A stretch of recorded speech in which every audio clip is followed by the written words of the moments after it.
Kalau masalah jenuh, aduh itu mah hal sepele dibanding dengan nyawa mah jenuh mah nggak ada nilainya.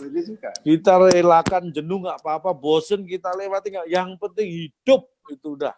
Yang penting selamat, yang penting sehat. Jenuh dikit nggak apa-apa. Nanti saya yakin kedepannya setelah apapun cobaan yang kita alami ini kan seberat apapun, pasti akan ada akhirnya dan kita akan berakhir dengan bisa mengambil hikmah dan kebahagiaan setelah penderitaan ini. Harapan kita seperti itulah.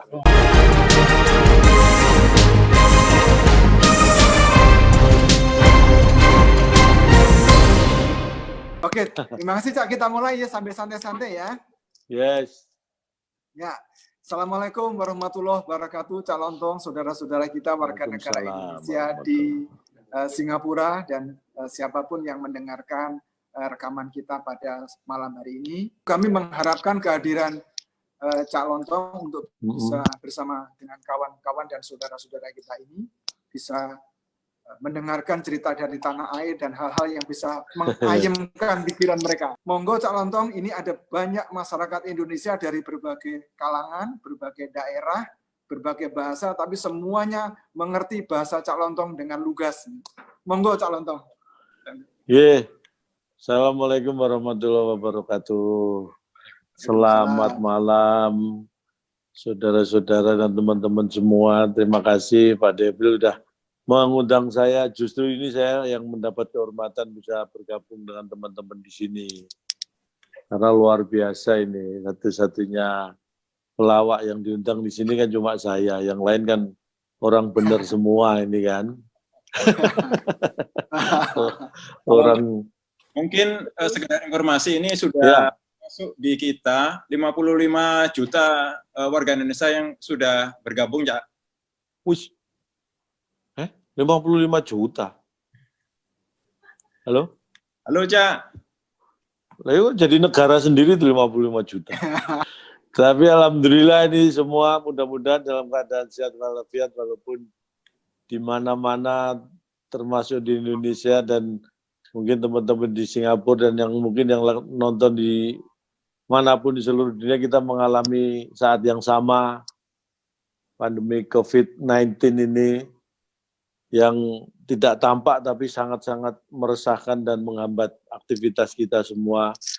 Mudah-mudahan harapannya pasti sama, semua mudah-mudahan cepat berlalu. Karena ini kita menghadapi situasi yang sangat berat ini. Menurut saya ini perjuangan yang bukan lagi dengan cara konvensional. Kita beruntung ini terjadinya bukan beruntung sebenarnya, tapi kita masih terbantu bahwa ini terjadinya di tahun 2020. Kalau misalnya ini terjadinya tahun 90-an atau 80-an mungkin kita nggak akan bisa melakukan seperti ini, berkomunikasi seperti ini. Kita hanya bisa merasakan ya masalah ini dengan cara masing-masing dan nggak tahu apa yang bisa kita lakukan dan share bersama. Kalau ini kan karena teknologi sudah bisa membantu kita sehingga kita bisa kumpul dimanapun kita berada ini kan. Kita bisa saling cerita apa yang kita alami gitu. Jadi intinya sekali lagi ini teori-teori konvensional sudah harus kita tinggalkan. Tapi secara esensi justru yang konvensional yang harus kita pertahankan, tetapi secara lahir yang konvensional harus kita tinggalkan. Teknologi secara lahir ini yang membantu kita, tetapi secara esensi kita sudah dilarang lagi pakai semboyan bersatu kita teguh, bercerai kita runtuh. Itu konvensional dan sekarang secara lahiriah itu nggak bisa kita pakai karena kalau kita bersatu, berkumpul malah kita runtuh. Nah, kalau kita bercerai, menjaga jarak, justru kita akan teguh. Jadi prinsipnya mudah-mudahan dengan sementara ini kita tidak bisa berkumpul bersama secara fisik, tetapi hati kita tetap bersatu, merasakan hal yang sama, merasakan semangat yang sama, optimisme sama, sehingga kita bisa semua selamat melewati masa sulit ini. Kalau di Indonesia situasinya ya sama, ya kan, PSBB yang terjadi, saya hampir 80-90% waktu saya habiskan di rumah ini. Saya nggak kemana-mana. Saya keluar kalau benar-benar perlu, itu pun protokol kesehatan, saya pakai masker kemana-mana, bawa hand sanitizer kemana-mana, tetap kita lakukan, tidak berkumpul, menjaga jarak. Bahkan ketika, ini kebetulan di bulan Ramadan ini, kalau sahur jam 2 pagi, saya mengisi acara di salah satu stasiun TV, live.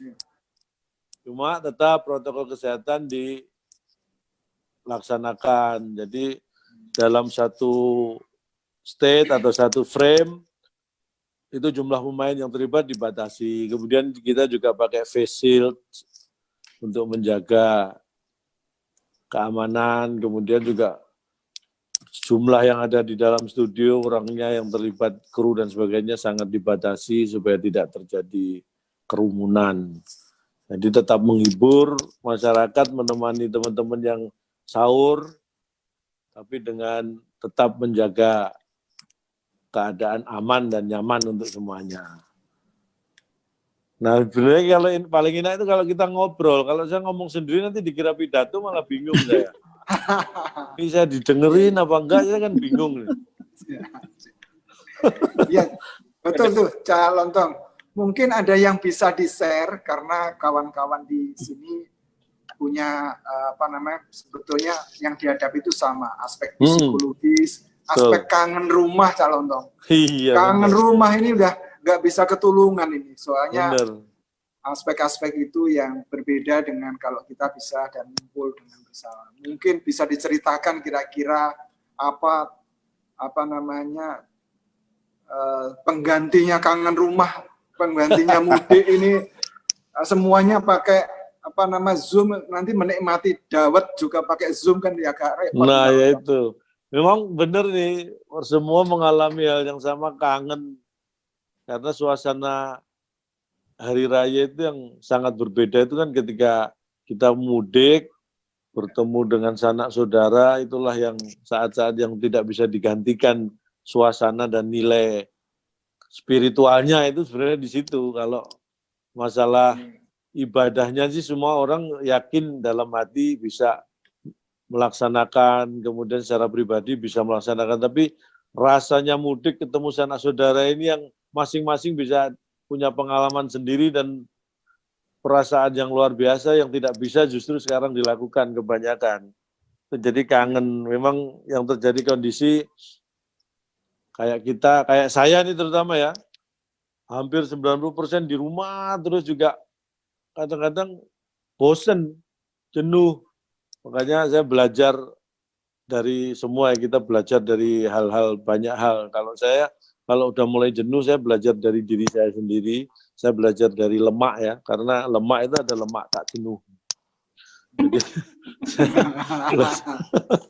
saya belajar dari lemak supaya nggak jenuh seperti apa. Gitu. Itu Pak Dafril itu, Pak Cak Lontong. Jadi Pak Dafril kenapa sudah, iya disuruh work from home, tetapi dia jalan-jalan juga, jadinya work from car akhirnya. Jalan-jalan pakai mobil, kemudian balik lagi ke rumah, gitu saja. Untuk mencari lemak tak jenuhnya tadi itu, Pak. Padahal tuh Pak Devil kalau suasananya nggak COVID gini enak tuh ke Singapura ya, sepedaan. Waduh, betul. Keliling. Keren Benar, banget itu. Betul, Cak Lontong. Kapan-kapan Pokoknya kita tunggu di Singapura ya, Cak Lontong ya. Siap. Ya. Kita sepedaan biar refreshing sambil olahraga. Kita buatkan acara lah nanti. Kalau COVID-nya ini udah mulai reda gitu.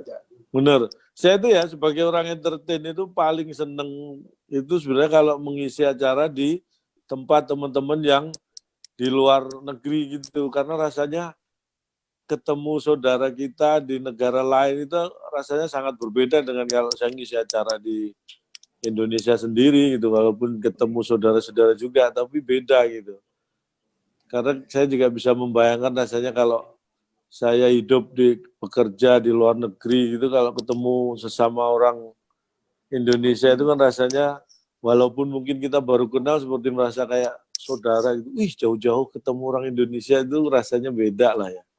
Iya betul. Makanya saya paling seneng kalau ngisi acara di luar negeri, makanya saya paling seneng kalau diundang, tapi saya nunggu nggak diundang-undang gitu. Aman Cak Lontong. Kalau gitu izin ini ada usulan dari kawan-kawan melalui chat. Boleh nggak Cak? Ini pada mau bertanya kepada Cak Lontong ini. Boleh, malah saya senang Waduh, kalau oke, silakan kalau gitu yang mau bertanya. kalau Asalkan mau jangan tanya minta silakan. pulang loh ya. Silakan Nah, angkat kalau saya tangan. nggak bisa bantu itu kalau minta Silakan pulang. angkat tangan. Nah itu angkat tangan itu Asri Imut. Silakan Ibu Asri, silakan Nah, bertanya. Mbak Asri Mut, Tapi jangan minta pulang loh ya. jangan. Minta Ya, THR silakan, dia, Pak. silakan. Ya, mana? Ini Silakan. yang hostnya ini yang harus membagi. Ya, harusnya ada di sini Cak. Silakan. Mana? Mbak Asri mana Mbak Asri Mut? Asli itu ada 2 atau 3 pertanyaan, silakan.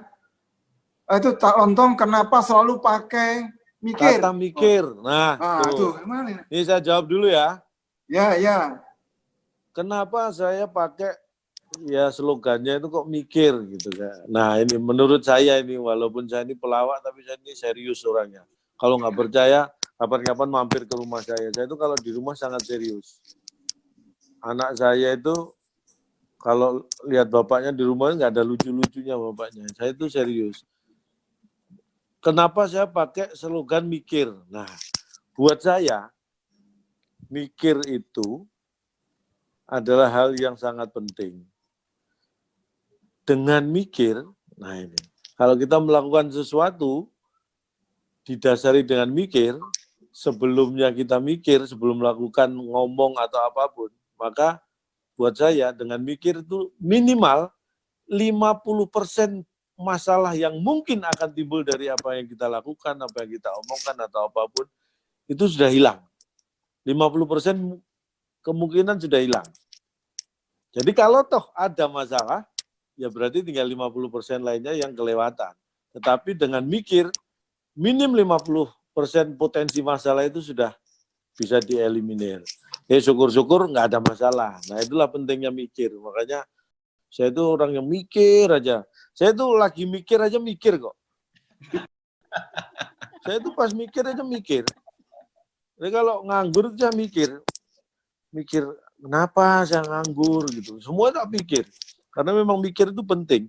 Saking pentingnya, makanya saya juga apapun ya namanya mikir itu kaitannya dengan, makanya hobi saya itu membaca ini, mudah-mudahan supaya nggak jenuh juga membaca ini. Supaya nggak bosan membaca itu penting. Saya itu hobi banget membaca. Dulu baca apa aja saya baca, makanya baca itu melatih imajinasi, melatih pikiran supaya lancar. Makanya saya belajar terus. Walaupun ini contohnya anak saya, ini ada Mbak Ratna ya? Iya, Dari ada Mbak Rana, kemarin Faris ke sini, Cak Lontong. Iya, makanya anak saya itu kan. Anaknya sama sekali nggak lucu-lucu itu. Iya, serius sudah dibilang seperti saya sebenarnya. Saya itu kan lucu. Lucu. Saya itu kan serius. Lucunya kan, berusaha lucunya kan kalau pas dibayar aja.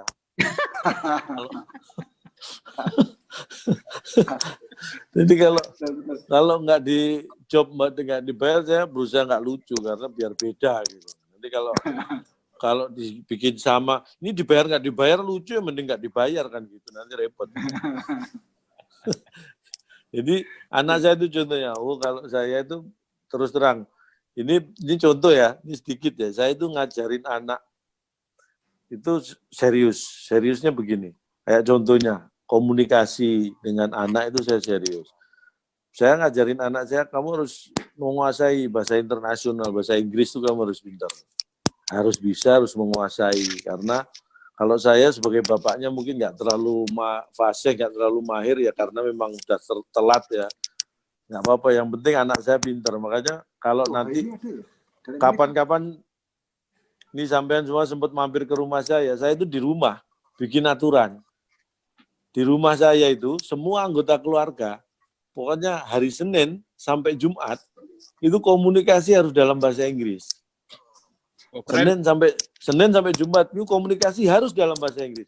Satu kata nggak pakai bahasa Inggris, satu kata aja denda 10.000. Jadi ngomong satu kata nggak dalam bahasa Inggris langsung bayar denda 10.000. Itu Senin sampai Jumat. Saya bikin aturan seperti itu seluruh anggota keluarga. Kalau Sabtu Minggu baru bebas, pakai bahasa apa aja nggak dilarang, nggak masalah. Karena kan saya di rumah Sabtu Minggu. Jadi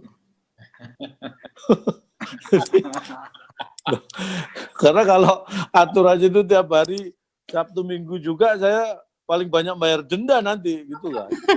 Nah, itulah Cak. Namanya bikin Calon peraturan itu yang meringankan kita, tapi mendidik anak tetap gitu anak. Calon Tong, Ya. ini karena dilihat dari berbagai belahan dunia yang lain, barusan ada muncul pertanyaan dari Amerika, dari Ohio itu. Ohio. Iya, dari Amerika, karena ini kan disiarkan secara terbuka, relay pakai Facebook. Ada pertanyaan itu di depan Apa di atas itu? tadi. Siap. Calon Tong, cari kisi-kisi untuk menjadi pelawak dengan cara bisa menghibur orang itu seperti apa? Itu pertanyaannya susah-susah gampang. Kalau kami nggak bisa itu, Calon Tong yang bisa menjelaskan ini. Kisi-kisi jadi pelawak lah ini ya. Nah itu. Ini Karena ada pertanyaan- yang mau mencontoh, menjadi meniru Calon Tong jadi pelawak, tapi susah mulainya itu kayaknya. Pengen jadi pelawak maksudnya gini. Yang perlu ini sebelum saya menjawab itu, yang perlu Anda ketahui background saya dulu ya. Saya ini jadi pelawak aja, sebenarnya mungkin saya nggak ngerti ini sebuah kutukan atau sebuah kecelakaan atau kebetulan atau apa. Karena memang saya tuh dari background pendidikan sama sekali nggak ada seni-seninya. Orang saya normal sekolah, kemudian kuliah juga di Institut Teknologi 10 November ITS di Surabaya, jurusan elektro. Jadi sebenarnya nggak ada kaitannya nih profesi lawak dengan apa yang saya tekuni secara akademis itu nggak ada.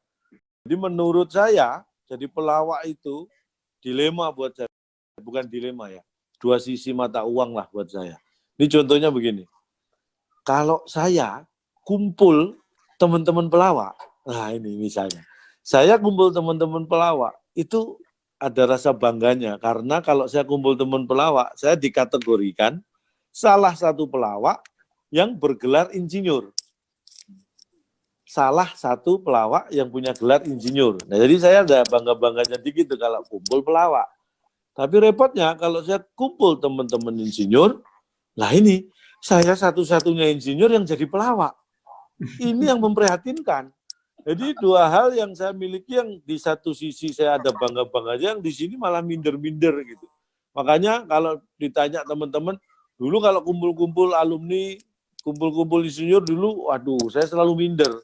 Dulu, tapi sekarang alhamdulillah ketika kehidupan sudah membaik, ada kumpul-kumpul teman alumni, teman-teman insinyur kumpul-kumpul, saya udah nggak minder lagi, karena saya memang nggak pernah datang. Jadi nggak minder. Jadi intinya, jadi pelawak itu kalau ditanya kisi-kisinya ya repot. Orang pelawak itu nggak ada rumusnya. Bisa dirumuskan, tetapi rumus itu tidak berlaku umum. Beda dengan rumus-rumus ilmu pasti, rumus-rumus matematika, fisika itu kan menjadi rumus karena memang secara fakta sudah bisa dibuktikan sehingga bisa dirumuskan. Tapi pelawak itu yang ya contohnya nih, diberi kalimat yang sama, orangnya berbeda, hasilnya juga berbeda. Saya ngomong dengan kalimat yang sama, kemudian pelawak yang lain ngomong dengan kalimat yang sama, orang yang bukan pelawak ngomong dengan kalimat yang sama, itu hasilnya bisa berbeda. Ada yang ketawa terpinggal-pinggal, ada yang biasa, ada yang malah emosi. Jadi tidak bisa dirumuskan, nggak bisa 2 kali 2 sama dengan 4, 5 tambah 5, 10, nggak bisa. Jadi kalau mau ngomong pelawak itu seni, tapi yang menurut saya memang tidak bisa dirumuskan. Jadi kalau mau kisi-kisi pengen jadi pelawak, ya yang penting punya kemauan, udah jalani aja udah. Karena sukses nggak sukses itu urusan nanti. Ya. Oke, Calon Tong, terima kasih. Ini ada yang bertanya, ada berapa orang angkat tangan? Silahkan. Memang nggak bisa aneh itu ya, ini yang chat, yang nggak bisa ngomong langsung ya. Silakan Pak David, siapa? Pak David. Silakan Pak David. Pak David, ini di Singapura, David Singapura atau mana? Iya Pak. Oh, dianggap Singapura. Oh iya, David Singapura, silakan.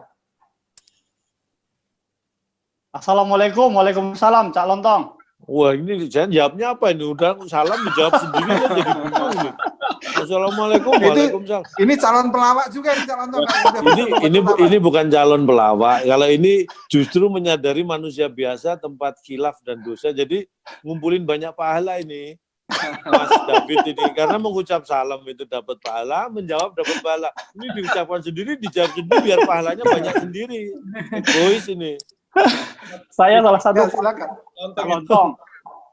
Terima Nama saya kasih. David, Cak. Ya, ya, Nama lengkapnya David Serage. Saya orang Indonesia, Cak. ya. Dari Jawa ya, Saya Mas? Ya? orang Batak, Cak. Orang Jawa ya? Bukan. Bapak saya orang Batak. Apa Saya ibunya? orang Indonesia. Jadi kawan-kawan bilang saya orang Medan. Padahal, Makanan favorit saya itu sebenarnya, Cak, lontong Medan. oh iya, lontong Medan tuh enak banget itu. Tapi Nah, saya nggak begini, boleh makan. Mohon maaf, saya nggak boleh makan lontong. Karena saya nggak boleh makan aku. Gimana Mas Ya. David? Cak, mau tanya nih, Cak. Hah? Kan saya banyak ngikutin teka-teki sulit. Apa enggak apa enggak Cak Lontong, bentar ya, ini anak saya ini ganggu nih. Bentar mau ya. Apa enggak merasa berdosa Cak Lontong Waduh, selagi memberikan teka-teki sulit seperti itu, melihat pesertanya marah-marah, dan bukan hanya peserta saja, saya nonton di YouTube aja ikut marah, Cak. Apa enggak merasa Emosi. berdosa Cak Lontong seperti itu? Gih, Itu nah aja ini. sih pertanyaan saya. Iya. Ini sebenarnya pertanyaan yang sebenarnya secara halus mengingatkan ya. Bahwa Cak, sampai itu sudah banyak dosanya gitu. Makanya Mas David tadi ngasih contoh, kalau ngumpulin pahala paling gampang ya kayak Mas David. Assalamualaikum, waalaikumsalam. Diulangi lagi, Assalamualaikum, waalaikumsalam. Itu pahalanya ngumpul terus itu. Alhamdulillah. Langsung acaranya ditutup, Cak. Hah? Langsung acara ditutup. Jadi memang kalau TTS itu teka-teki sulit itu, memang tugas saya itu untuk bikin emosi orang. Tugas saya, karena begini, buat orang tertawa itu sekarang sudah susah. Lebih gampang buat orang emosi. Nah, jadi pelawak itu buat saya, kalau pelawak membuat orang tertawa sudah biasa. Saya pengen jadi pelawak yang membuat orang kalau nonton emosi. Nah itu, akhirnya saya pilih cara, salah satunya saya bikin TTS yang mumet itu biar orang emosi kalau lihat saya. Karena kalau dengan emosi, dengan orang kalau Jawa ngomong muak, artinya mangkel, kesel gitu, lebih gampang ingat sekarang itu. Orang itu lebih gampang ingat kalau kesel. Coba, sampean ingat orang pasti kalau yang sampean kesel, emosi mesti gampang ingat orang itu. Sampai kapanpun ingat. Tapi kalau orang yang baik malah gampang lupa. Makanya saya memilih salah satu cara supaya saya gampang diingat. Saya bikin emosi gitu. Itu salah satu teori. Memang akibatnya akhirnya ya itu tadi. Dianggap karena bikin orang kesel, orang pegel ya siap-siap ngumpulin dosa lah gitu ya. Tapi alhamdulillah mudah-mudahan ini bisa menghibur juga. Ini buktinya. Tapi sampean Mas David terhibur juga kan? Terhibur nggak? Sakit hati. Ya, jadi Nah, kalau terhibur ya alhamdulillah, berarti sakit hati, emosinya, dosanya itu terhapus oleh terhibur, jadi ganti pahala itu tadi. Ya, Coba, saya sebenarnya emosi, dengan emosi itu yang menghibur saya, Cak. ini baru orang zaman sekarang ini emosi. Orang ya, sekarang terima itu kasih, antara- Cak. Ada Ya, pertanyaan lagi, Cak? Ya, Boleh ya? silakan. Ada siapa? Boleh. Mbak Elizabeth. Mbak Elizabeth, silakan. Mbak Elizabeth. Halo, Cak Lontong. Dari mana, Singapura? Dari Iya, Singapura? dari Singapura. Iya, silakan perkenalkan. Ya, Mbak Eli. Halo, nama saya Yati, saya di Singapura. Saya mau tanya nih, kenapa Ya. namanya Cak Lontong? Kok bukan Cak Lanteng atau Cak Luntong atau Cak Lantung gitu loh? Itu aja. Nah, ini. Terima kasih. Ini. Sama-sama, Mbak. Mbak siapa tadi? Elizabeth. Mbak Ya, Elizabeth. Mbak Elizabeth. Mbak Elizabeth, pertanyaannya ini pertanyaan yang sangat mendasar ya. Kenapa pakai nama Cak Lontong, Cak Lantung? Nah, kalau saya lontang lantung malah nggak jelas lagi nanti. Jadi kenapa saya pakai nama Cak Lontong? Nah ini kalau ini cerita benernya nih, seriusnya ini. Saya itu dulu dipanggil teman-teman mulai SMA. Itu panggilan saya memang lontong. Karena saya dulu waktu SMA itu kurus. Saya itu tinggi kurus. Jadi modelnya panjang kayak lontong itu. Makanya teman-teman itu manggil saya lontong. Lontong. Pokoknya dipanggil lontong aja. Dan celakanya, saya dipanggil lontong, saya noleh. Nah itu akhirnya malah semua ikut-ikutan. Coba kalau dari awal saya nggak mau noleh, mungkin mereka juga akan pakai nama yang lain lagi kan. Karena saya dipanggil lontong nggak mau noleh. Gitu. Celakanya saya noleh, nurut. Jadi akhirnya semua manggil saya lontong. Nah, bertambah, akhirnya saya tempat kuliah, temen yang baru ikut-ikutan manggil lontong. Nah, akhirnya biar gampang, saya tambahin Cak. Nah, kalau Cak itu kan panggilan khas Surabaya itu kan ada itu Cak Daning. Ya, kalau laki-laki, kalau di Jakarta panggilannya Bang atau Bung. Itu kalau Surabaya kan Cak. Makanya saya tambahin Cak itu biar khas Surabaya, Jawa Timur, Cak Lontong. Itu kalau itu awal mulanya nama itu dari situ. Makanya saya nggak mau ganti lagi. Saya itu malah kalau ditanya, Cak nama aslinya siapa? Ya kadang lupa, saya malah harus lihat KTP kalau pengen tahu nama asli saya sendiri. Lupa saya. Tapi kalau Lontong udah, Pak ada Cak, saya panggil Cak Lontong nggak apa-apa. Ya nggak apa-apa memang itu nama panggilan saya. Justru kalau saya dipanggil nama asli saya mulai kadang-kadang nggak noleh karena saya takutnya dia nggak manggil orang lain. Tapi kalau manggil Cak Lontong, udah pasti saya yang dipanggil. Gitu. Jadi saya nyaman pakai Cak Lontong. Mbak Elizabeth, mudah-mudahan ini bisa menjawab pertanyaan Mbak Elizabeth yang selama berapa puluh tahun ini mungkin tidak bisa tidur nyenyak karena pertanyaan itu ya.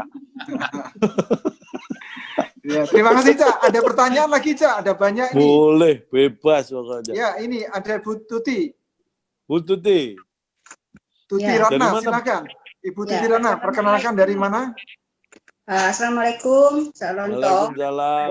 Dan Pak Debil semua. Selamat berjumpa lagi Pak Cak Lontong. Dulu pernah kita jumpa di KBRI ya, kita foto bersama dan ngobrol bersama di kursi di belakang. Oh, iya. Loh, tahun berapa itu lah? Lumayan lama. Iya, dulu pernah ya, datang ke KBRI. Ini Cak Lontong, saya mau bertanya. Perkenalkan saya dari Sumedang ya. Dan saya kerja sebagai domisili keluarga di Singapura. Saya mau tanya, apa motivasi Cak Lontong sehingga menjadi seorang pelawak ini sekarang ini? Kenapa tidak menjadi pembisnis atau pejabat gitu? Itu saja. Terima kasih. Iya. Terima kasih Bu Tuti. Ya, mudah-mudahan kita ketemu lagi nanti di KBRI kalau saya diundang ke sana. Ini pertanyaan sekali lagi yang mengingatkan kepada hal-hal yang sangat-sangat memalukan ini buat saya ya. Kenapa kok milih profesi pelawak gitu? Sebenarnya ini saya nggak milih, saya ini terjerumus. Gitu. Makanya saya itu paling ingat kalau saya ketemu, ini dulu beliau ini pernah menjadi menteri. Kemudian ini mantan rektor saya juga di ITS, Bapak M. Nuh itu kan. Pak M. Nuh itu menyebut saya seperti ini. Ini adalah salah satu alumni atau mahasiswa saya yang sebutannya begini, sukses di jalan yang sesat. Nah, sampai seperti itu bayangkan. Kalau alumni yang lain itu sukses di jalan yang benar karena sebagai seorang engineer, kemudian seorang profesional, itu mereka sukses. Tapi saya sebagai pelawak, ya alhamdulillahnya dianggap sukses sebagai pelawak yang sebenarnya tersesat dari jalan ilmu yang dipilih tadi. Makanya sebutannya saya itu katanya berhasil atau sukses di jalan yang sesat. Makanya kalau ditanya kenapa memilih pelawak, nah sebenarnya bukan pilihan, tapi itu lebih ke panggilan ya. Saya itu walaupun kuliahnya di teknik, tapi jiwa saya ternyata memang nggak cocok di situ. Makanya saya yakin saya tekuni melawak itu sebagai pilihan yang mengikuti jiwa saya. Karena sebenarnya kalau bisa jadi pebisnis atau pejabat ya mungkin saya lebih enak jadi pejabat atau pebisnis. Tapi karena memang bisanya ngelawak. Sedih loh jadi pelawak itu, bayangkan ya.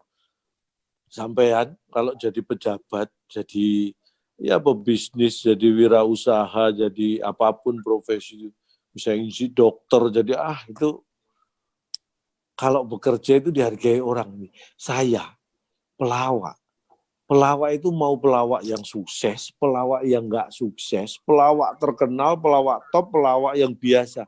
Itu sedih karena apa? Kalau kita kerja, ditertawain sama orang. Bayangkan, perasaan Anda bagaimana ketika Anda bekerja, diketawain sama orang, apa nggak sakit? Terhina kita itu. Kerja diketawain, bayangkan. Coba, mungkin yang jadi dokter, kerja diketawain orang, pasti kesel itu kan. Lempar Bayangin. sepatunya. Makanya saya itu jadi pelawak itu kerja benar nyari diketawain. Tapi anehnya saya ini sudah diketawain itu kan harusnya terhina. Saya malah merasa bangga. Kalau yang nggak ada ketawa, saya merasa terhina. Aneh saya ini. Jadi kalau saya kerja nggak ada yang ngetawain saya malah minder. Tapi begitu semua ketawa itu walaupun terhina tapi saya bangga gitu. Saya nggak tahu ini, makanya saya kasihan anak saya ini, orang tuanya, bapaknya kerja cuma diketawain orang, saya nggak tahu perasaan anak saya gimana. Makanya saya nggak pernah nanya perasaan anak saya tentang profesi saya, takut mereka juga ikut minder nanti. Bapakmu kerja diketawain orang satu gedung, itu kan nggak enak banget itu. Coba sampean cerita gitu ke anak. Ya, yang ibu-ibu ini punya anak, coba cerita, nak, bapakmu itu dulu kalau kerja, wah diketawain sama semua orang. Apa anaknya nggak stres, apa nggak sedih punya bapak kerja diketawain sama semua orang. Bayangin tuh. Itu hal yang menyedihkan, tapi ini bicara masalah orang ketawa dan berkaitan dengan profesi saya ini begini. Dulu, awal-awal jadi pelawak, saya tuh paling takut kalau misalnya tampil, perform, nggak ada orang yang ketawa. Itu yang paling saya takutkan. Saya takut kalau nggak ada orang yang tertawa. Tetapi ternyata setelah waktu berjalan, setelah ya pengalaman banyak, ternyata tidak ada orang yang tertawa itu bukan hal yang paling menakutkan. Jadi kalau tampil, nggak ada orang yang tertawa itu ternyata bukan yang menakutkan. Yang lebih menakutkan adalah ada suara ketawa, tapi nggak ada orangnya. Itu lebih menakutkan. Bener. Kalau nggak percaya Itu Pak Sumaryono itu yang paling bisa itu. Terima kasih, Cak. Ada lagi pertanyaan, Cak, ya? Boleh ya? Boleh. Ada dari Mbak Desa. Desa. Silakan, Mbak Desa. Dari mana silakan? Mbak Desa. Mbak Desta. Ya dari desa ini pasti. Mana Desa? Mbak Desta. Desa? Ya. Silakan.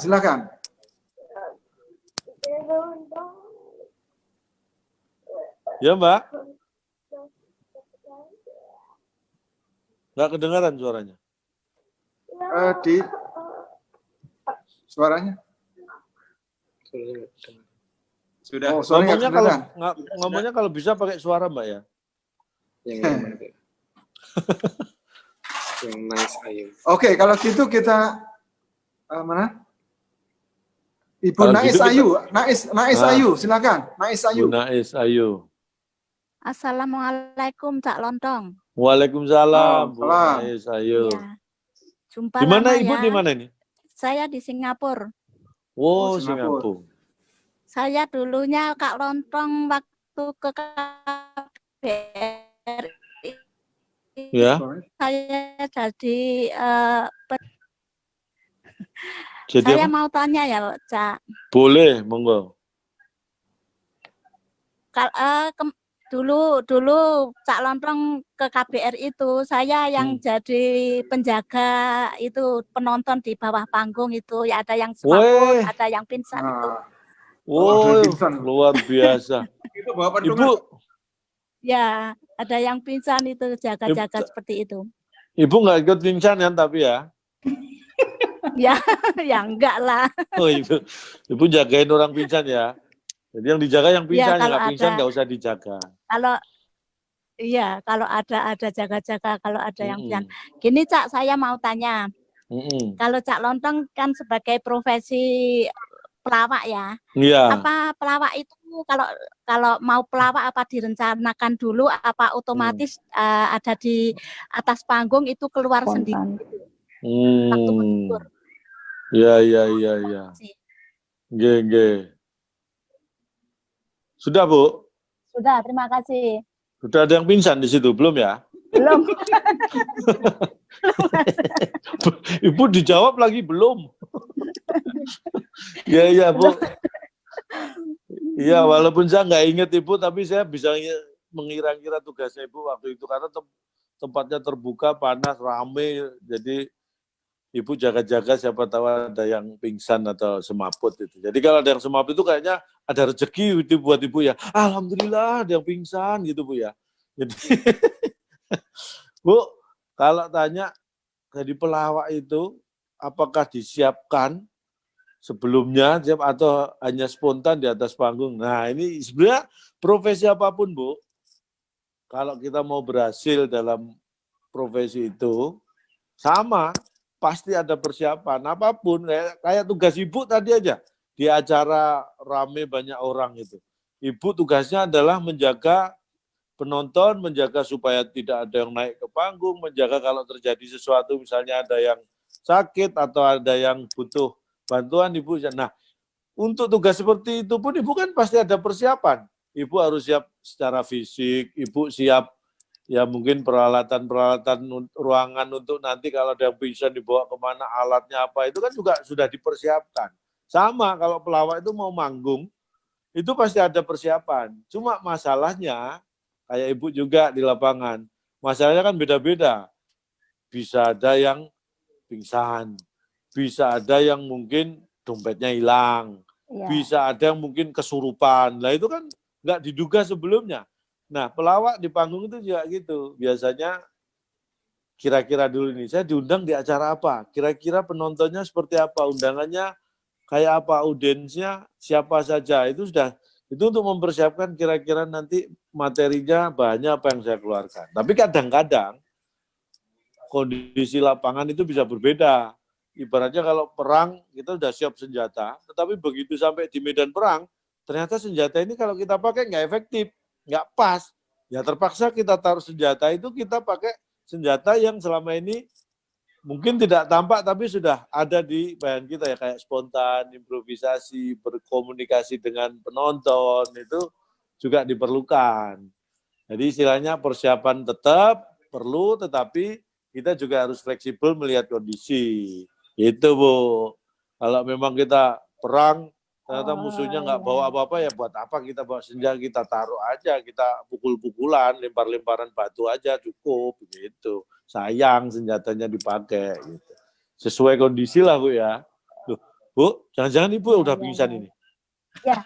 Enggak ya Bu ya? Belum Pak, belum. Belum. Ibu rencana memang pingsan, jangan Bu. Satu lagi boleh. Satu lagi ya. Iya. Si ini kalau naik panggung itu biasanya kalau saya itu ada lomba, ada apa itu nervous ya, apa ya, grogi. Ya grogi gitu. Terus cara mengatasi grogi itu gimana? Oh ya.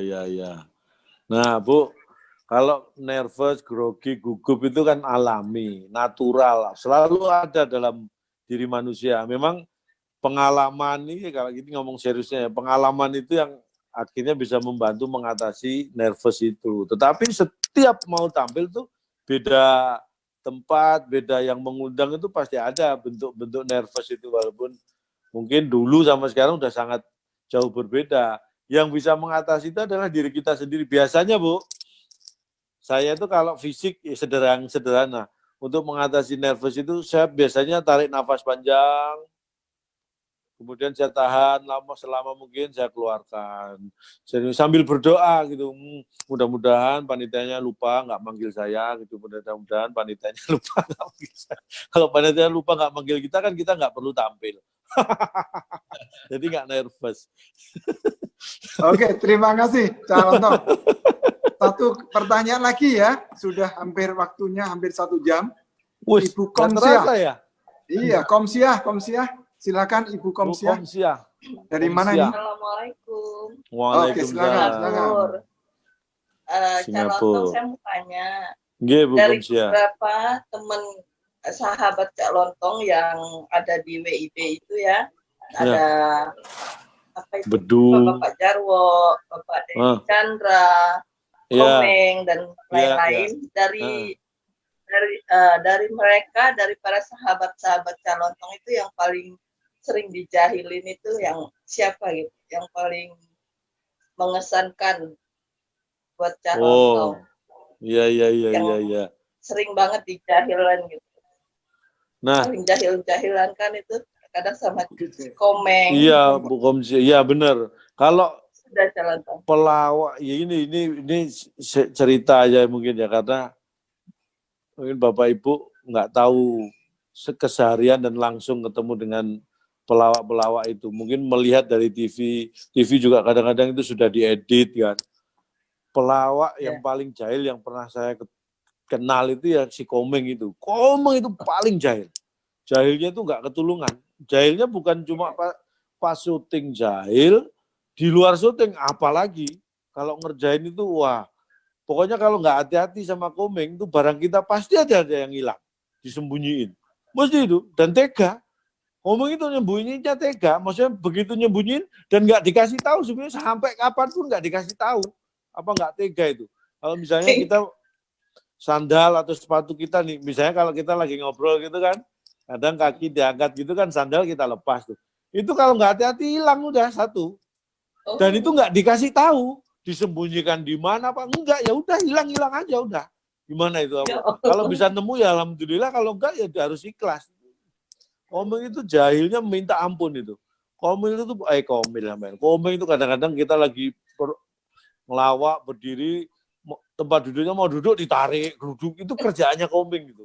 Jahilnya Komeng itu jahilnya bukan cuma di panggung sekali, bukan cuma di panggung, bukan cuma pas syuting, di luar syuting juga, bahkan di rumahnya sendiri aja jahilnya minta ampun. Makanya ini kalau Komeng tahu atau mungkin yang kenal Komeng bisa ceritakan, ini ceritanya dia sendiri tuh. Komeng itu jahilnya minta ampun. Dan sekarang Komeng itu kena karmanya sendiri, sering dijahili sama anaknya sendiri sekarang. Komeng itu kapok. Iya bener. Komeng itu jual mobil. Dijahili sama anaknya sendiri. Iya benar itu, sampai mobilnya diiklankan, dijual, anaknya sendiri yang dijual. Kapok tuh kualat tuh Komeng itu. Ini mohon maaf nih, ini Komeng saking ini ya. Ini Oke, terima kasih Calontong. Ini ada pertanyaan menarik tetapi agak personal, boleh nggak Calontong ini? Apa itu? Ini tapi tidak usah saya sebutkan dari mana. Nah. Dijawab monggo, tidak juga nggak apa-apa. Apakah Calontong punya rencana kawin lagi katanya ini? Gimana ini? Nah, ini mungkin Pak Sumaryono ini yang harus ikut mendampingi jawabannya Calontong. Iya, ini punya rencana kawin lagi. Ini mohon maaf ya. Kalau kawin itu saya kira bukan rencana, tapi kan itu kebutuhan yang natural. Kalau kawin lo ya, kalau nikah lagi nah itu baru butuh rencana. Kalau kawin memang natural pasti muncul lah. Kebutuhan. Ini yang dimaksud ini pertanyaannya nikah apa kawin ini? Kan beda. Pertanyaannya kawin, Cak. Nah ya kalau kawin itu kan nggak usah pakai rencana, keinginan itu selalu ada selama kita masih normal kan gitu. Kalau nikah, Calontong punya keinginan nikah lagi apa enggak? Nah ini saya itu orang yang dulu nikah aja sebenarnya juga takut, apalagi nikah lagi kan, saya lebih takut lagi nih. Apalagi sudah seusia saya itu udah nggak pernah mikir-mikir gitulah. Saya udah mikir yang penting anak-anak saya. Kalau ditanya punya rencana, enggak. Saya dulu jadi pelawak itu rencana, enggak. Tapi nyatanya saya jadi pelawak, ya kan? Ya. Jadi kalau pengen nikah lagi punya rencana, enggak. Nanti natanya, nah itu kan perkara lain. Ya, itu bagi yang bertanya. Jadi Pak Sumaryono mungkin sesama warga Surabaya ingin akan disampaikan. Nah, monggo Pak Sumaryono. Itu Pak Didi ada yang masih bertanya, mungkin kita bisa sampaikan. Ada... Oke, yang bertanya ada beberapa lagi. Silakan Mbak Pak Denny Batang. Denny Batang. Oh ini kayaknya dari Batam nih beliaunya, Mas Denny. Denny Batang. Batam. Oh Batam. Ya. Oh ya, selamat malam Calontong. Selamat malam Pak Denny. Iya, saya pun di Indonesia ya. Iya Indonesia sih di Batam. Oh di Batam bukan Batam. Batam sebentar nyebrang udah nyampe Singapura. Iya, saya sih biasanya ikutin juga sih acara-acara di KBRI juga. Yang terakhir mau tanya nih, apa ya harapannya dan harapan untuk ini ya, untuk menghadapi ya pandemi ini gitu kan. Untuk gimana supaya kita nggak begitu stres ataupun jenuh gitu dalam rumah itu sih pertanyaan saya. Ya, ya tadi itu pertanyaan itu memang kita semua menghadapi dimanapun ya, mau yang di Indonesia, di negara lain menghadapi ya masalah yang sama pandemi ini. Kalau harapannya juga pasti sama, harapannya kita mudah-mudahan ini cepat berlalu, karena terus terang profesi kayak saya itu sangat terpengaruh. Pokoknya mulai Maret kemarin itu semua job yang sudah deal semua cancel, batal semua. Bayangkan tuh, kan kasihan ini. Orang seperti saya termasuk kasihan sebenarnya. Tapi alhamdulillah beberapa sudah ada yang DP, jadi DP-nya hangus, alhamdulillah itu. harusnya dulu begitu deal DP semua itu saya malah senang, walaupun batal semua saya udah terima DP semua itu alhamdulillah, tapi masalahnya banyak yang belum DP. Jadi kondisi ini memang benar-benar kita rasakan, apalagi profesi seperti saya tadi itu banyak job yang berhenti dan cancel, apalagi orang-orang di belakang saya ini kru, orang-orang di dunia entertain, IO, event organizer, terus orang-orang panggung, orang-orang lighting itu udah mati semua itu karena nggak ada pekerjaan sama sekali itu. Kasian banget. Kita berharap ini cepat berlalu dan mudah-mudahan tidak akan terulang lagi yang seperti ini. Tetapi kalau jenuh sebenarnya ya bebas, kita mau ngapain aja, yang penting sebenarnya ini yang perlu saya ingatkan itu gini. Yang terpenting buat kita adalah sekarang kita selamat, kita bisa melewati masa ini dalam kondisi selamat dan kita hidup melewati ini. Kalau masalah jenuh, aduh itu mah hal sepele dibanding dengan nyawa mah, jenuh mah nggak ada nilainya. Kita relakan jenuh nggak apa-apa, bosen kita lewati nggak. Yang penting hidup itu udah. Yang penting selamat, yang penting sehat. Jenuh dikit nggak apa-apa. Nanti saya yakin kedepannya setelah apapun cobaan yang kita alami ini kan seberat apapun, pasti akan ada akhirnya dan kita akan berakhir dengan bisa mengambil hikmah dan kebahagiaan setelah penderitaan ini. Harapan kita seperti itulah. Mudah-mudahan. Terima kasih Cak Lontong. Ini ada lagi pertanyaan yang menarik Cak Lontong. Nah, jadi pertanyaannya dari mana? Dari berbagai negara ini Cak. Pertanyaannya, apakah Cak Lontong tidak ingin menjadi presiden Cak? Wah, itu pertanyaan luar biasa ini Cak. Ya, sebenarnya kalau pengen apa enggak itu, jadi contoh ya, Susan aja yang boneka pengen jadi presiden, apalagi orang ya kan. Susan tuh cita-citanya kan pengen jadi presiden ya, Susan, boneka Susan itu loh. Itu yang boneka aja pengen jadi presiden, apalagi orang. Tapi ini kalau saya itu ukurannya begini, kalau namanya cita-cita itu pengennya setinggi-tingginya. Semua itu, kalau kita punya cita-cita itu, ya udah patok yang setinggi-tingginya.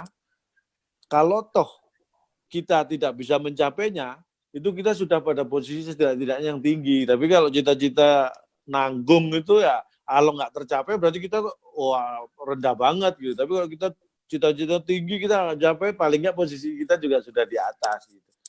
Kalau pengen jadi presiden, intinya begini, apapun profesi kita, ternyata kuncinya itu hanya satu.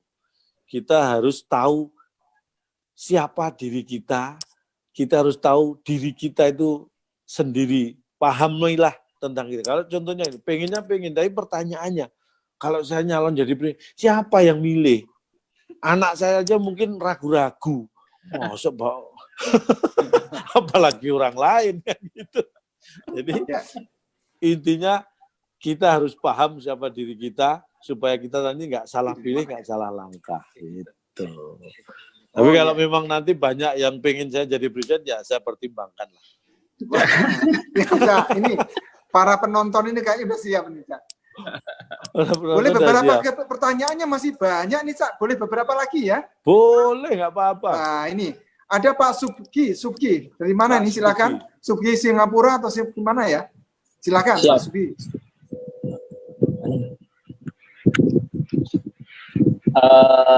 Subki Singapura. Silakan. Mau tanya nih, Cak, kenapa program malam suci kok sudah nggak lanjut lah ya. Oh. Kan kita itu acara yang paling ditunggu-tunggu itu di Kompas. Benar. Ya, makasih. Mas Begi. Ya, saya memang terlibat terakhir beberapa episode yang terakhir di Suci itu ya, beberapa seri tahun terakhir. Memang tahun ini sebenarnya mau ada, tapi ternyata kondisinya seperti yang kita alami ini, ada pandemi COVID-19 ini, makanya sepertinya sangat disayangkan kalau nanti dilangsungkan pun akan tidak maksimal, mungkin juga akan dipending lagi nih, mungkin tahun depan ketika kondisi sudah membaik akan ada lagi. Tapi sebenarnya rencananya tahun 2020 ini akan ada lagi memang Suci itu. Saya dengar seperti itu, tapi memang belum bisa dilaksanakan karena kondisi COVID-19 ini. Terima kasih kalau itu ditunggu. Ya, terima kasih. Ada lagi pertanyaan Ibu Ida Samanta. Bu Ida Samanta. Ida Samanta, silakan. Ya, assalamualaikum semuanya, selamat malam. Waalaikumsalam, selamat malam. Ya, saya dengan Ida di Singapura, asal dari Bintan, Pak. Kak Lontong? Ya. Udah pernah ke Bintan? Pernah. Itu yang di mana ya? Di Kepulauan Riau, dekat sebelah Batam. Iya, pernah dulu acara diundang di sana, pernah. Ya. Teman saya ada yang tinggal di sana deh. Mr. Tukul jalan-jalan juga udah. Sama iya. Yang My Trip, My Attention juga udah. Wah. Gimana? Ibu di Bintan ya? Saya lagi di Singapura. Di Singapura. Ya. Kebetulan sebelum di sini ada CB atau lockdown, saya terakhir pulang sekitar Maret lah ya. Awal Maret sampai sekarang belum mau pulang lagi. Sebenarnya kalau pulang tuh 2 minggu sekali lah ke. Ini saya mau nanya, kita tahu ya keadaan Indonesia ini seperti ini, terutama Singapura dengan Batam dan Kepulauan Riau sangat berkaitan. Ada nggak Kak Lontong bisa nggak kasih motivasi untuk kita semua, terutama WNI di seluruh Indonesia, supaya optimis kalau kita akan melewati semua musibah ini gitu? Karena saya setiap nengok di media sosial atau di TV kayaknya kayak aduh putus asa banget gitu loh, kok kayak gini. Iya. Bener.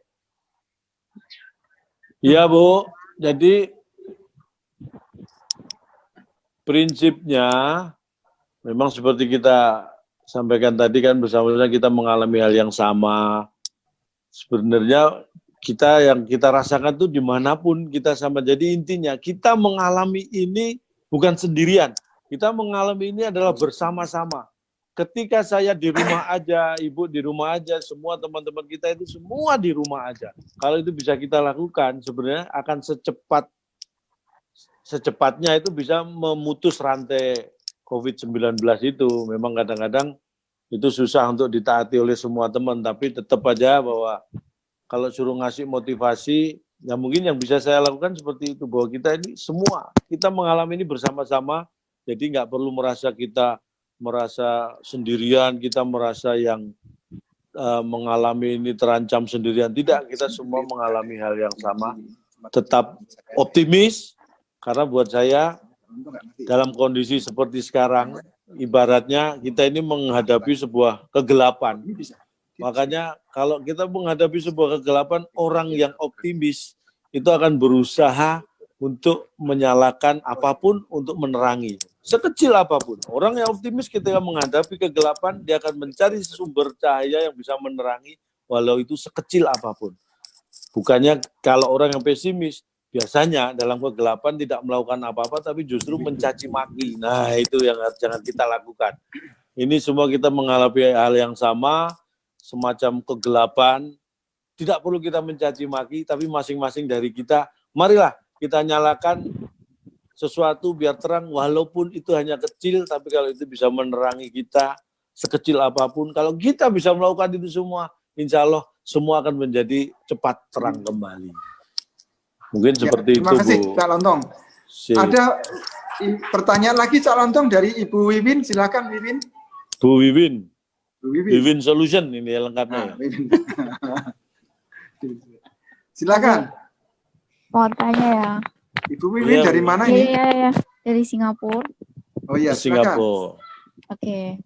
Mau tanya ya. Kan Lebaran nggak bisa pulang kan? Nah, iya. Nah, bagaimana itu merayakan Lebaran sendiri karena ikut orang Cina itu supaya terasa meriah seperti di kampung. Bagaimana itu? Nah, ini mungkin ya seperti ini udah selesai pertanyaannya Bu Wiwin. Sudah. Mbak Wiwin udah. Memang benar nih ya, Lebaran tahun ini sangat berbeda dengan sebelum-sebelumnya karena kita punya kendala untuk bisa berkumpul dengan keluarga, dengan sanak saudara, bahkan dengan orang tua. Itu sangat pasti akan sangat kita rasakan, kita berbeda. Tapi kalau pertanyaan tadi yang terkait Mbak di sana di Singapura bekerja ikut keluarga yang sebenarnya bukan saudara kan itu? Iya, bukan. Nah, terus bagaimana supaya suasananya bisa seperti Lebaran? Nah, gini, bisa nggak misalnya ini, Anda bekerja sebagai apa nih Mbak di sana Mbak? Sebagai ART. Nah, kalau ART, misalnya ini majikannya ya, misalnya Mbak minta pakai sarung, pakai baju koko gitu, terus Mbak sungkeman sama majikan gitu, kalau dia mau kan lumayan itu. Anggap aja orang tua sendiri, suasana kayak di rumah. yang penting kita harus tetap happy gitu aja Mbak.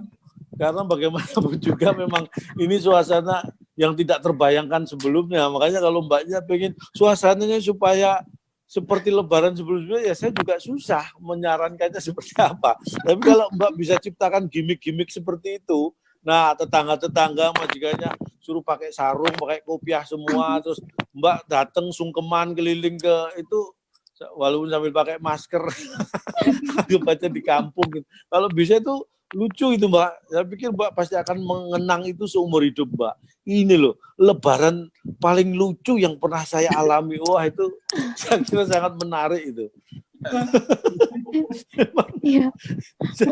Yang penting Mbak, dimanapun kita berada, Idul Fitri tahun ini memang berbeda. Kita harus memahami, memaklumi. Yang penting kita bikin diri kita se-happy mungkin, sebahagia mungkin. Karena kalau kita bahagia, imun kita stabil, kita akan tetap sehat. Itu Mbak. Kalau memang ada kumpul-kumpul Zoom gini teruslah biar bahagia. Ya, terima kasih Pak Terima kasih. Ya, ini ada Ibu Asri tadi yang suaranya tidak keluar, tidak terdengar. Silakan Bu Asri. Bu Asri. Assalamualaikum. Waalaikumsalam. Ya, silakan. Ya, terima kasih kepada KBRI yang telah memberikan kami bersiraturahmi. Dan semoga kita di sini merasa terhibur dan merasa kangen kita hilang ya adanya acara ini. Saya punya pantun untuk Cak Lontong. Jalan-jalan, jalan-jalan ke kota jalan-jalan ke Hong Kong, tidak lupa makan sayur lontong. Terima kasih bisa bersiraturahmi dengan Cak Lontong. Semoga di bulan Ramadan ini kita tetap berkah gitu aja. Walaupun nggak cocok ya. Kita ketemu yang ketiga kalinya. Ya, kita ketemu di yang ketiga kalinya Cak Lontong walaupun sekarang di online ya. Oh, ya dulu di mana? Waktu itu di KBRI. Yang kedua di Jakarta. Oh, di Jakarta pernah di ketemu Jakarta, juga? Di Jakarta acara mudik BNI. Oh, di Senayan itu ya? Acara. Iya, di taman ini ya? Iya, Taman Mini apa yang di Senayan? Apa yang di Senayan? Yang di Senayan atau di Taman Mini?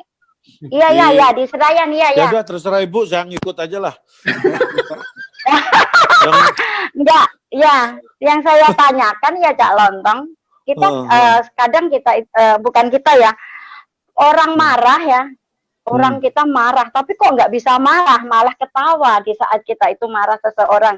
Dan terkadang kita itu bisa menghibur, walaupun saya bukan pelawak ya, tapi kadang-kadang kok teman-teman itu kalau ada Mbak Asri itu katanya bikin terhibur dan apa ya Pak, buat acara itu katanya hidup, kadang banyak ngomong gitu ya.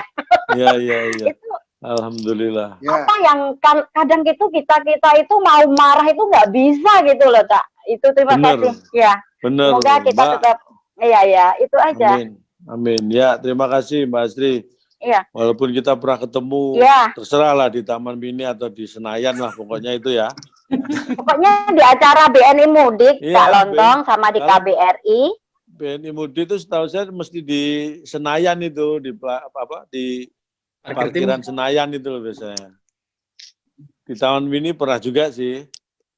Ya, pokoknya terserah lah Mbak ya. Pokoknya intinya. Tapi Mbak Astri ini luar biasa karena Mbak Astri ini kalau kumpul-kumpul temennya, kalau ada Mbak Astri itu rasanya ada terhibur. Artinya Mbak Astri sebenarnya punya bakat untuk menghibur orang. Terus kalau mau melatih, mau membiasakan itu bisa jadi sesuatu yang bermanfaat, berguna dan berpahala juga. Tapi karena kalau saya ini contohnya, saya dulu pernah ngalami masa yang agak susah menurut saya dalam bergaul itu karena gini. Dulu ya, kata teman-teman saya ini dulu, kalau kumpul-kumpul nggak ada saya, itu rasanya ada yang kurang. Tapi kalau kumpul-kumpul ada saya, rasanya ada yang lebih. Gitu. Jadi saya tuh nggak pernah bisa pas. Kalau nggak ada saya, rasanya ada yang kurang. Tapi kalau ada saya, rasanya ada yang lebih. Jadi nggak pas saya itu. Jadi paling orang itu paling enak itu kalau posisinya bisa pas itu. Jadi kayaknya Mbak Astri ini jadi penghibur juga pas ini, cocok. Bisa meramaikan, menghidupkan suasana. Harusnya tadi Mbak Astri ngomong juga biar kita terhibur tadi. Ya. Terima kasih, Cak Lontong. Ini sudah 1 jam tidak terasa bincang-bincang kita dengan Cak Lontong. Saya mengundang Pak Sumaryono sebagai sahabat Bonex untuk menyampaikan sesuatu. Ini Bonex, silakan Bonex. Monggo Pak Sumaryono. Terima kasih, Cak. Tadi sebenarnya ada pesanan pertanyaan dari teman tadi, Pak Lupi Hartono. Tadi memang sudah serempet-serempet tadi, Cak. Kalau audiennya tidak ketawa, Cak, itu bagaimana ngatasinya, Cak?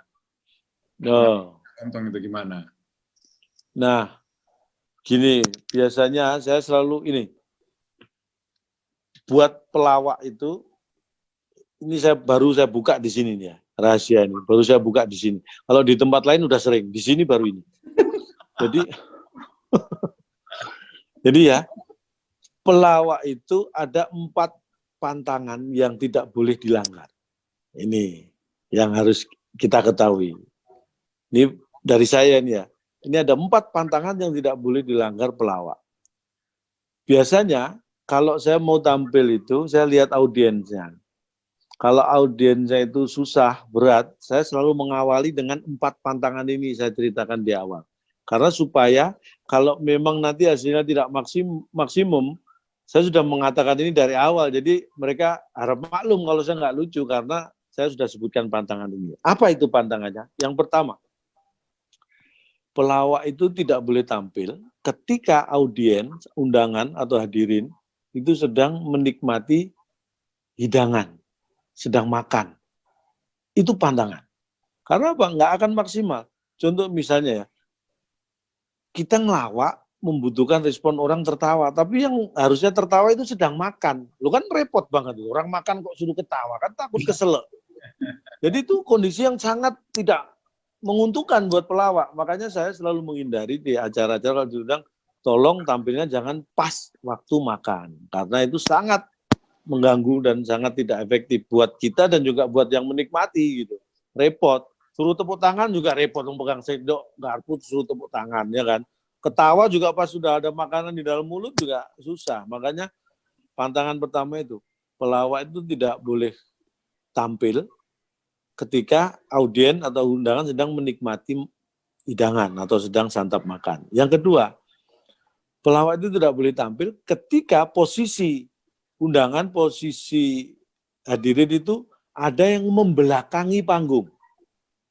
Ini contoh, karena kadang-kadang acara itu nggak selalu kursinya menghadap ke depan. Ada yang model di setting, ada yang contohnya nih, kalau saya diundang di tempatnya di resto gitu, dan setnya tidak dirubah. Akhirnya kadang-kadang ada orang yang, ini mohon maaf, kalau duduknya gini, ini mejanya gitu. ketika dia harus nonton, panggungnya di posisi di belakang atau di samping, jadi dia harus noleh ini. Kadang harus noleh ke belakang baru bisa melihat panggung. Karena kalau posisi duduk normal, dia membelakangi. Nah, ini sebenarnya pelawak nggak boleh tampil dengan kondisi penonton membelakangi panggung.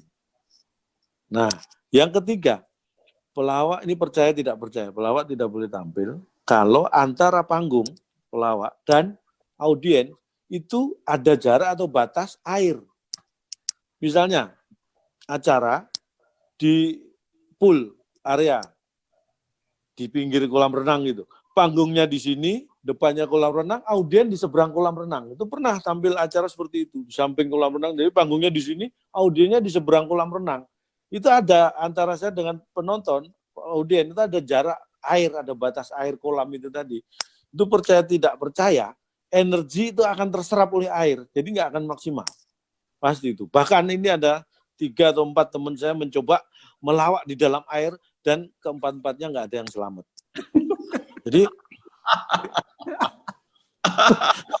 Jadi itu ya 4 pantangan. Yang ketiga itu tadi saat makan, saat posisi duduk membelakangi panggung atau ada batas air. 3 pantangan awal ini kalau memang kondisinya terpaksa boleh dilanggar. Resikonya hasilnya tidak maksimal, tapi masih boleh dilanggar. Jadi kalau pas misalnya nih acara, contohnya nih acara kalau acara wedding gitu ya, wedding kalau teman-teman Chinese itu kalau wedding kan makanannya mengalir terus itu, mulai acara sampai selesai kan makanan terus. Nah itu mau nggak mau acara memang harus ada di tengah-tengah situ, nggak bisa dihindari, disuruh stop makanannya berhenti dulu nggak bisa. Nah, itu memang boleh dilanggar. Atau di acara